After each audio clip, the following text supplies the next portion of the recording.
Welcome. You're listening to the Louie Minor Show. I am your host, Commissioner Louie Minor. Today is May 7th, 2023.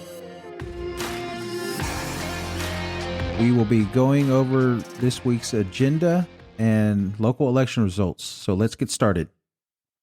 So on this week's agenda for May 8th, 2023 of the Bell County Commissioners Court, we have the invocation, the Pledge of Allegiance, the consent agenda.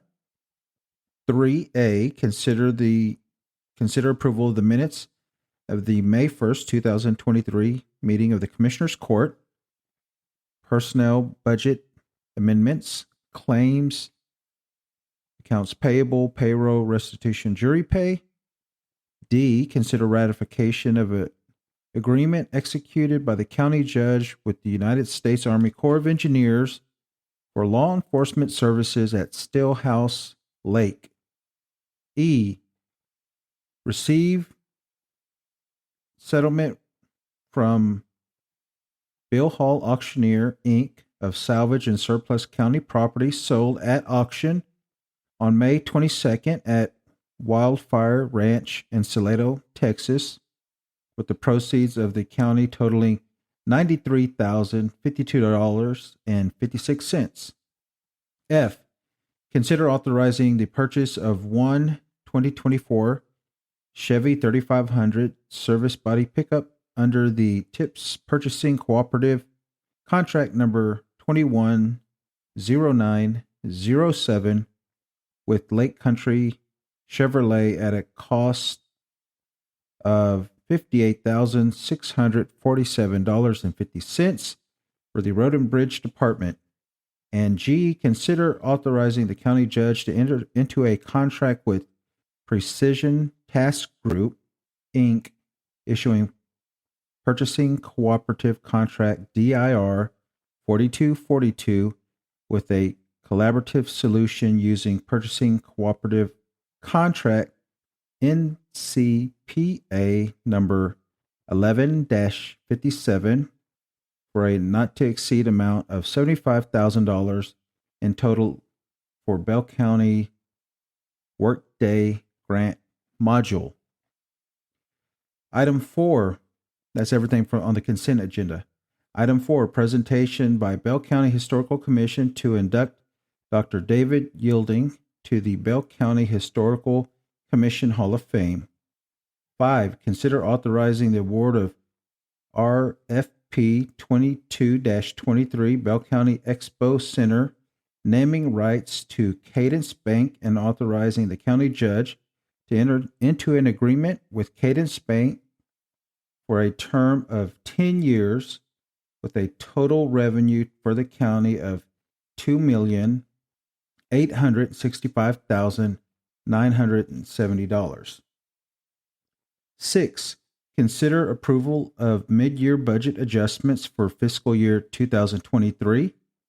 7, consider prohibiting firearms at Commissioners Court meeting in accordance with Penal Code Section 46.03B14. Item 8, consider inclusion of Juneteenth National Independence Day, Monday, June 19th, 2023, as an authorized FY 2023 Bell County holiday. Then we have 9 county judge and commissioner announcements. And that is everything for the regular agenda. Now for the workshop, receive update from various county offices and departments, CIP projects, discuss the hotel occupancy tax, discuss appointment procedures for a temporary justice of the peace, discuss seating improvements to the commissioner's courtroom. That's in the morning. And then in the afternoon workshop, discuss subdivision regulations relating to traffic impact analysis, update on the 86th legislative session, and then we will be going into a closed session to consult with attorney relating to pending or contemplated litigation. That is everything for the workshop on Monday. We are in the budget process, so all through the week, we have meetings with various departments to go over the budget. So what we'll do real quick is we will go over the reason why I was a little late with this show is I wanted to wait and get the election results for the local city elections. I spoke a lot about city elections in Killeen and Harker Heights throughout the county, and I just wanted to be able to have some results in a timely manner. So last night, the election results came out. City, ISD, school boards, college, just various elections throughout the county. And they all didn't report at the same time. They were all not at the same website. So it was a lot of going back and forth last night. But let's get started with Killeen, City of Killeen. So for the City of Killeen, we'll start with District 1. Incumbent Jessica Gonzalez versus the challenger Gabriel Montalvo, and the incumbent Jessica Gonzalez won. She got 57% of the votes, 277 votes cast to 43% for Mr. Montalvo. He got 213 votes. District 2, Joseph Solomon, he got 69% of the votes, 501 votes. He beat the incumbent, Riacos Adams, who got 31% of the vote, 230 votes. So, strong win for Mr. Solomon.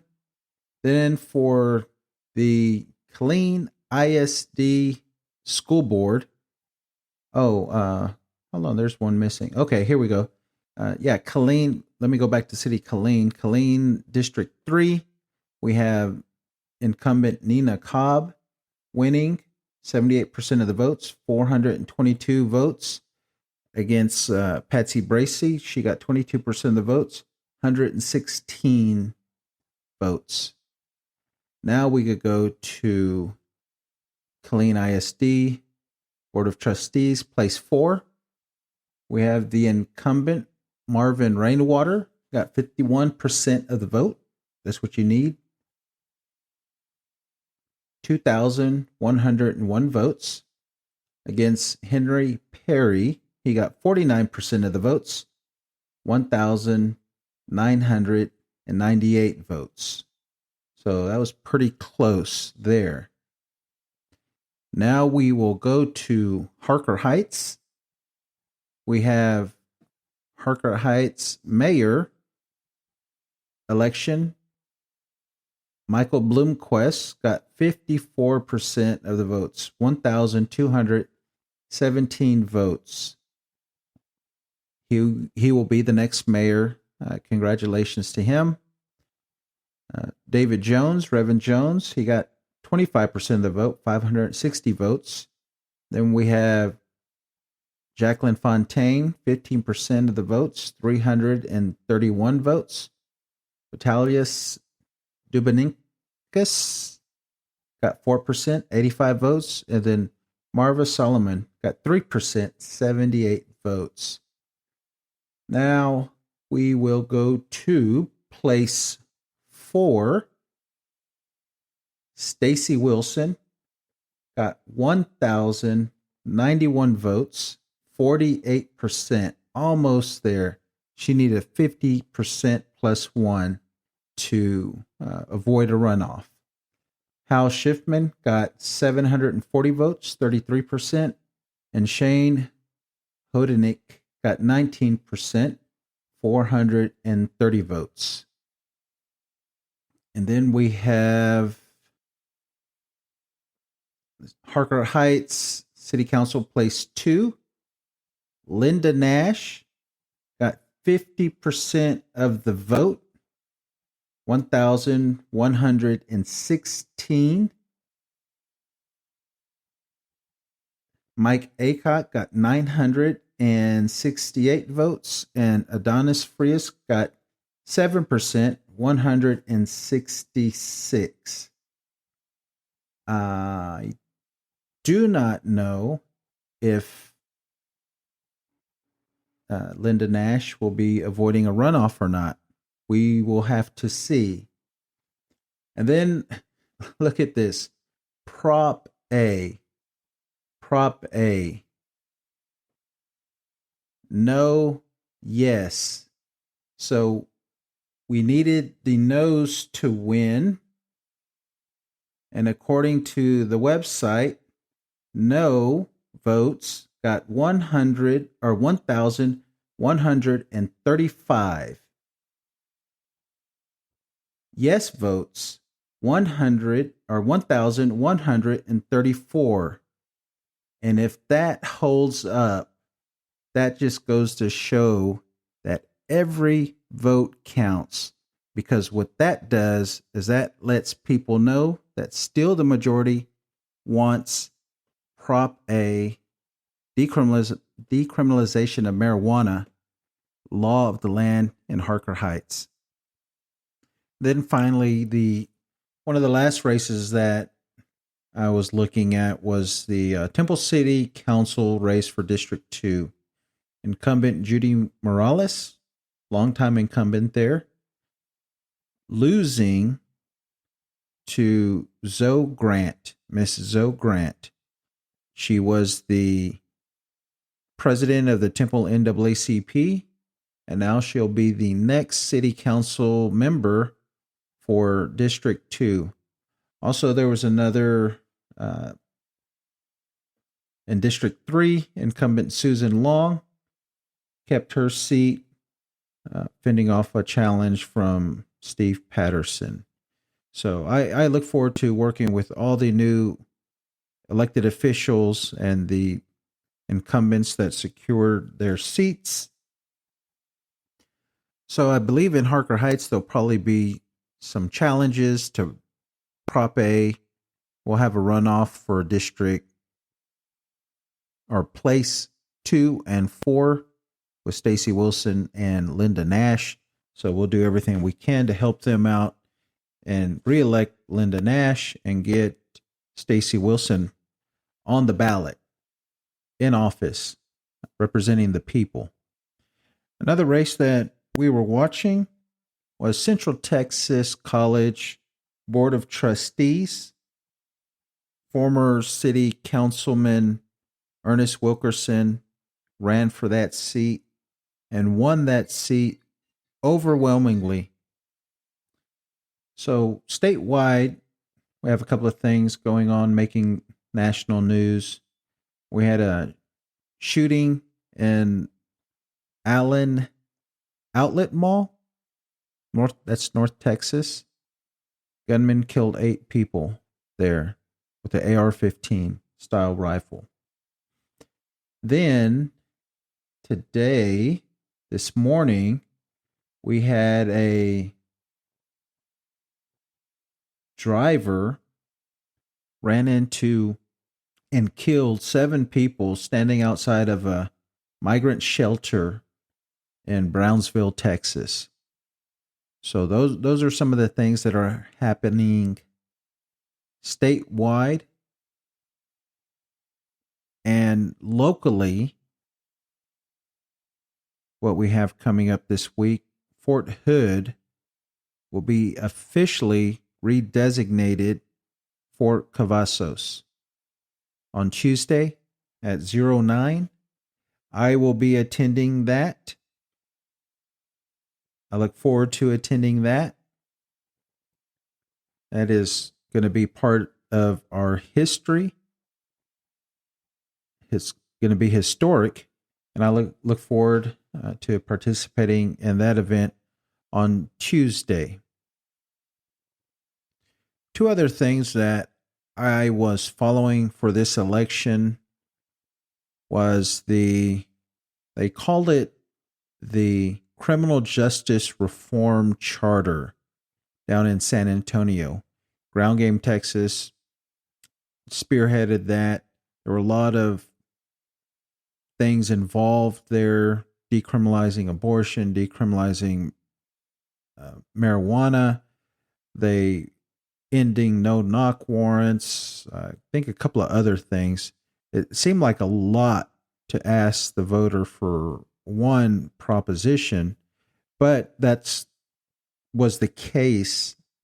And according to the news, Proposition A in San Antonio was rejected by the voters.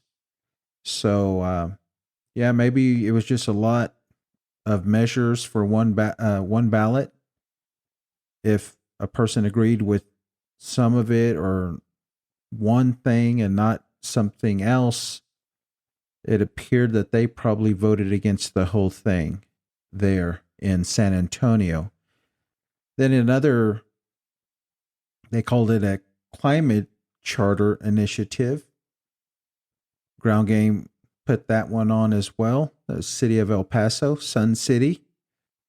And it was a lot of climate measures that I know a lot of people in the state were looking to see if that is something that people would vote for. It was on the ballot as Proposition K. And according to the election results, voters voted against Proposition K, and that was defeated. So, two big initiatives by Ground Game in El Paso and in San Antonio appeared to have fallen short. And in Harker Heights, it appears that we won by one vote. And that we'll have to see what happens. That might have to go to a runoff. But we'll know more in this week. Before anything happens, the votes will have to be canvassed. Everything will have to get certified. I'm sure none of the cities have election equipment, so a lot of that equipment, well, all of the equipment is leased from the county to hold their elections. And I was invited to the Bell County elections war room during during the only week of early voting, one day. And you were able to see real time voter check-ins in systems that were operational and systems that were not. You couldn't see who voted or any election results or anything like that. It would just be Louie Minor just checked into Killeen City Hall to vote. They don't know if I voted or did, but they saw you could check and see the information on the elections equipment and then the fact that I had checked in or an individual had checked in. So I'm sure with the close elections, especially on Prop A, and then some of the city elections there in Harker Heights, we'll have to get some resolution from the election administrator on that. From one of the news articles that I read, Harker Heights was doing a hand count because of the closeness of Proposition A by one vote. And I believe there should still be opportunity for vote by mail to come in. So we'll have to wait and see what happens on that. So this week, the Commissioner's Court started their workshops for the budget. We have time slots allocated and invited all the elected officials and department heads to come and present their case, depending on the size of their department or office. They have X number of minutes allotted to them. So we started with a briefing from the chief tax appraiser, Billy White, and gave us an estimate of how much the county could be expecting in revenue versus the previous year. Tax statements have gone out here in the county. People have been receiving them, and across the board, most taxing entities or tax appraisals went up almost over 20%. Some cities were higher. Most cities were a little bit higher, but overall, generally speaking, 20% tax increase in valuations. So that is good for the county. We can expect some more revenue in for that. Then after he gave his presentation, the auditor spoke about what we can expect as a possibility for sales tax increases. They expect a conservative 12% increase, I believe was what it was.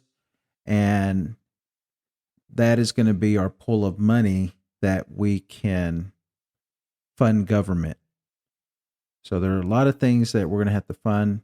The new jail is going to be coming online soon, so we need to start planning for that now. Wage increases, but it was interesting. It was good to get some one-on-one with the department heads and other elected officials to see what their needs are for their department, what they're seeing, and something that I've been trying to figure out during the budget. One of the budget meetings, well, I don't even think it was a meeting. I think it was a workshop, and the sheriff was talking about the size of the jail. We hold about 1,200 roughly inmates at a time, and we're building for more. Millions and millions of dollars are being spent on the jail. COVID money, which I don't agree with. I wouldn't have voted for that if I was in office at the time, to use COVID money to build a jail. Nonetheless, it's already way too far gone. But now we have to staff it. We have to man the jail. Bell County is almost 400,000 people population. Williamson County, directly south of us, butts up to Austin. They're double our size. And they have a 600-person jail. So to me, it didn't make sense that how can a larger county have a smaller jail population? And then I was told again, McLennan County to the north of us, and I'll have to verify this, which is smaller than Bell County by a little, has a larger jail population than Bell County does. So are we having that much more crime? Are we having that much more? I don't know. It's something that it's really sticking with me to try and answer that question. So all the district judges came in this week and spoke to us, and the district judges were talking about how many cases they have, the backlog. I think he said they have 11,000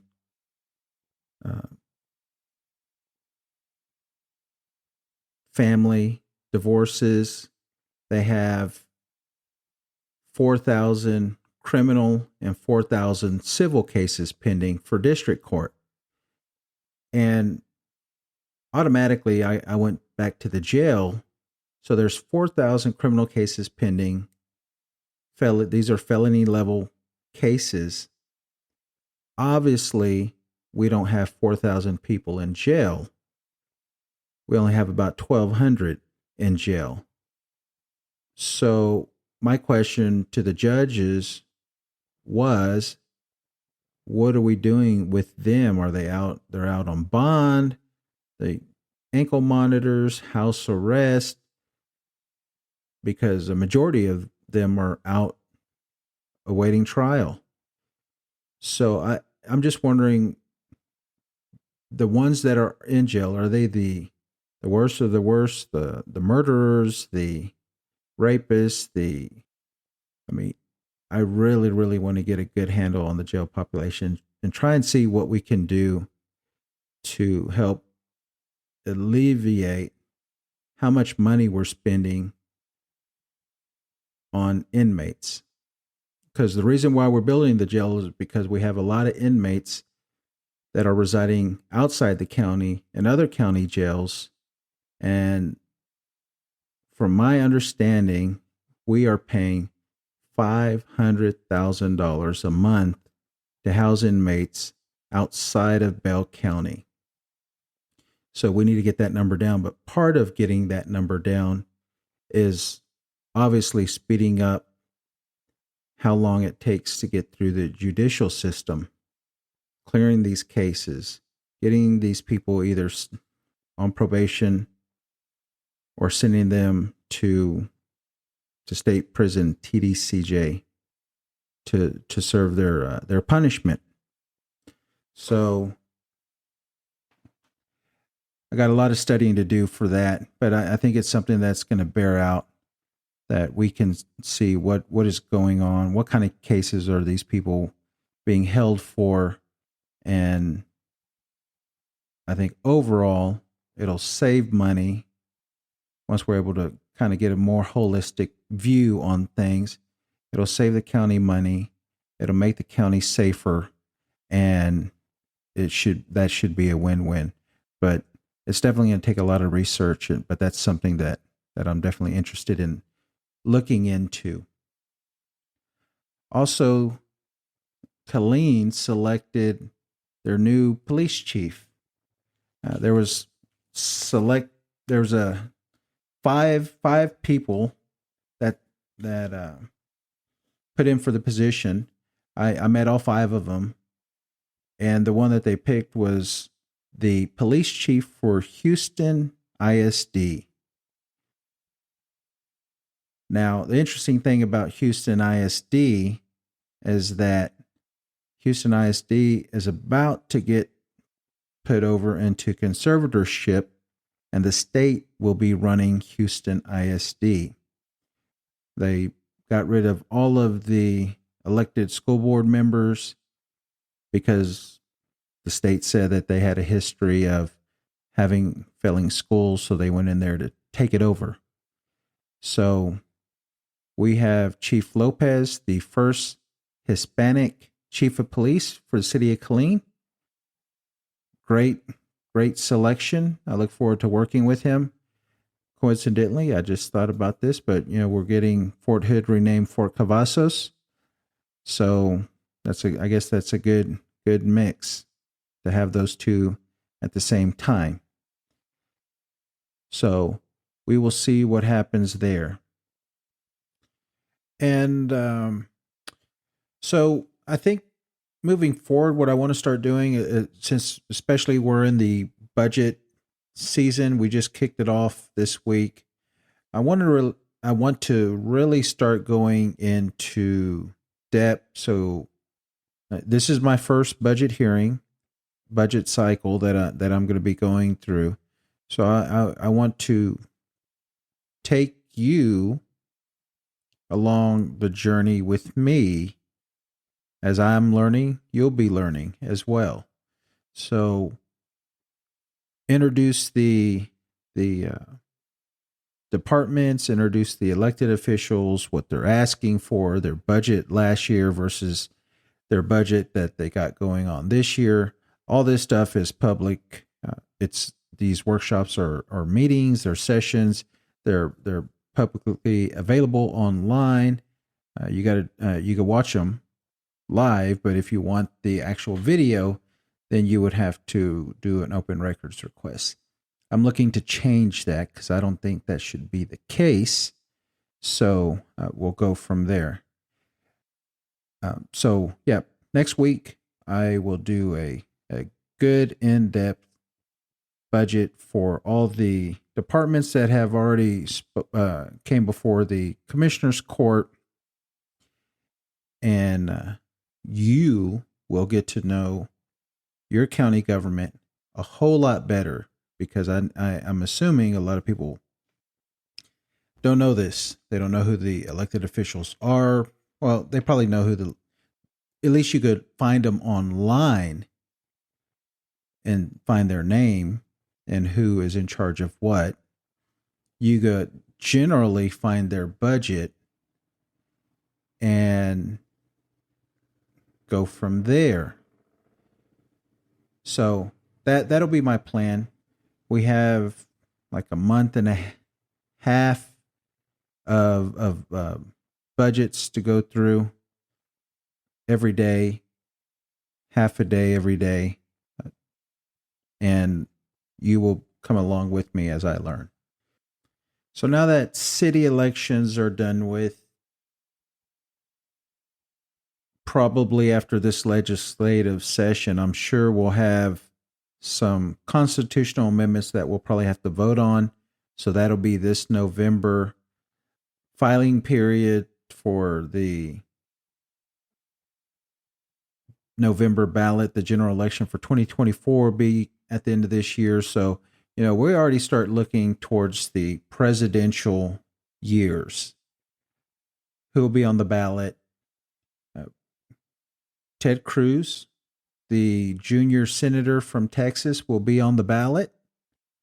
And there are already two names. One has officially launched. That's Congressman Colin Allred up from the Dallas area. He already announced that he is running for that office.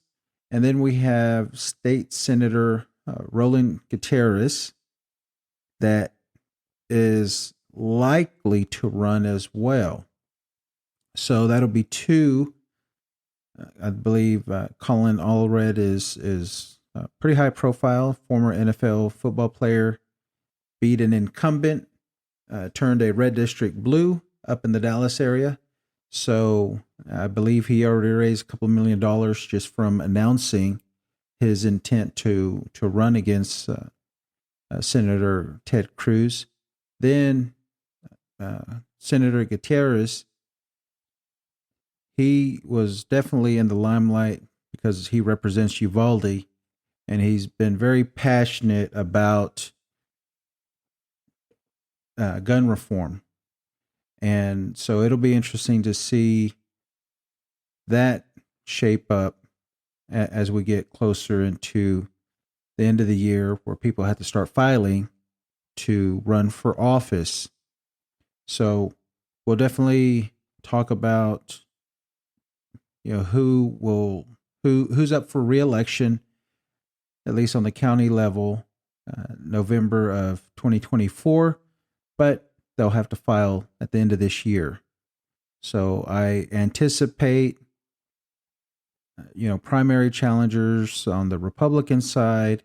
There will be Democrats running for office. I fully am thinking that just in Precinct 4, I know JP 41, Place 1, Gregory Johnson, Judge Johnson, he'll be up, first time up, coming up for re-election, as will the the constable for Precinct 4, Martha Dominguez. She'll be coming up as well. And then some of the other ones. But we'll get into that as we move forward and get closer to the election. It was still kind of far out there, but you already hear rumblings on both sides of people interested in running for office for next year. So it never stops. There's always the next election is right down the road. So, anyways, have a good day, have a good week, and I will see you next time.